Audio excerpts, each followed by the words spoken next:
एक मुर्गी जो देती थी सोना। एक गांव में एक गरीब किसान रहता था। उसके पास एक सादा सी मुर्गी थी।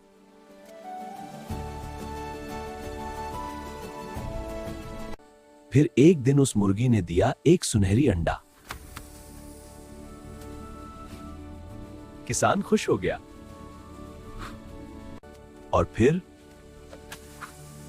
हाँ, रोज एक सोने का अंडा। किसान आहिस्ता आहिस्ता अमीर होता गया। अब मैं बहुत अमीर होऊंगा। लेकिन फिर उसके दिल में आई एक खतरनाक सोच, अगर एक दिन में सब अंडे मिल जाएं तो।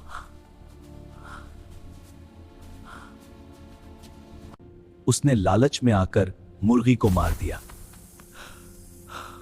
अंदर कुछ भी नहीं था। वो बहुत पछताया, लेकिन अब कुछ नहीं हो सकता था।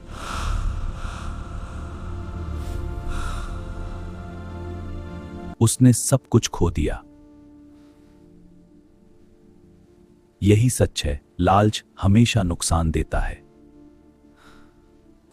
अगर तुम्हारे पास ऐसी मुर्गी होती तो तुम क्या करते?